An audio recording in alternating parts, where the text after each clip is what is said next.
പുളിക്കൽ പാവൂർ വീട്ടിൽ 72 വയസ്സുകാരൻ കൃഷ്ണക്കുറുപ്പും 33 വയസ്സ് പ്രായമുള്ള ഓട്ടിസം ബാധിതയും ഭിന്നശേഷിക്കാരിയുമായ മകൾ ഇന്ദു കൃഷ്ണയെയും ജനമൈത്രി പോലീസിന്റെ നേതൃത്വത്തിൽ പത്തനാപുരം ഗാന്ധി ഭവനിലെത്തിച്ചു.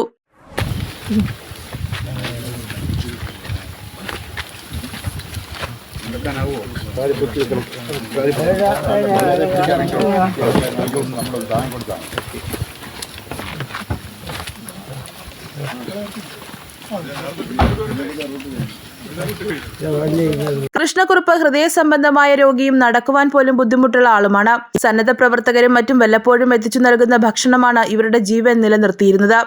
ഇവരുടെ ദുരവസ്ഥ വാർഡംഗം AK സുരേഷിൽ നിന്നുമാണ് പന്തളം ജനമൈത്രി പോലീസ് അറിയുന്നത്. ഉടൻ തന്നെ പോലീസിന്റെ നേതൃത്വത്തിൽ ജാഗ്രതാ സമിതി കൂടുകയും ഇവരെ ഷെൽട്ടർ ഹോമിലേക്ക് മാറ്റാൻ തീരുമാനിക്കുകയും തുടർന്ന് പത്തനാപുരം ഗാന്ധി ഭവനുമായി ബന്ധപ്പെട്ട് ഇവരുടെ പുനരധിവാസം ഉറപ്പാക്കുകയുമായിരുന്നു. Pandalam SHO TD Prajeesh, Janamaithri beat officer S Anvar Shah, Pandalam Thekkekkara grama panchayat member AK Suresh, Janamaithri സമിതി മെമ്പർമാരായ റെജി പത്തിയിൽ, വിഷ്ണുരാജ്, പത്തനാപുരം ഗാന്ധി ഭവൻ ഭാരവാഹികളായ ശശികുമാർ, K സാബു, സീന ഷാജഹാൻ, സന്തോഷ്, രതീഷ്, ജാഗ്രതാ സമിതി ഭാരവാഹികളായ K ചന്ദ്രശേഖരൻ പിള്ള, മോഹനൻ പിള്ള, ഗോപാലകൃഷ്ണക്കുറുപ്പ്, ഗിരീഷ് കുമാർ, ഭാസ്കരൻ നായർ, ഗിരിജ, സാനി വസന്തൻ, ആശാ വർക്കർമാർ, കുടുംബശ്രീ അംഗങ്ങൾ എന്നിവർ നേതൃത്വം നൽകി.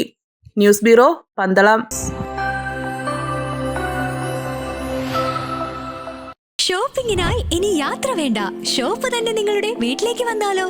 Niha designer boutique, near KSRTC bus stand, Pandalam. Ladies kids വസ്ത്രങ്ങളുടെ വിപുലമായ കളക്ഷനുകളും കസ്റ്റമേഴ്സ് സ്റ്റിച്ചിങ്, ഫാഷൻ ഡിസൈനർ കൺസൾട്ടിങ്ങും ആദ്യമായി പന്തളത്തൊരുക്കിയിരിക്കുന്നു. കൂടാതെ ഓൺലൈനായി പർച്ചേസ് ചെയ്യാനുള്ള അവസരവും. nihaboutique.com എന്ന വെബ്സൈറ്റ് വിസിറ്റ് ചെയ്ത് പർച്ചേസ് ചെയ്യാവുന്നതാണ്. വാട്സ്ആപ്പ് വഴിയും പർച്ചേസ് ചെയ്യാനുള്ള അവസരം. കോൺടാക്ട് 7902296725.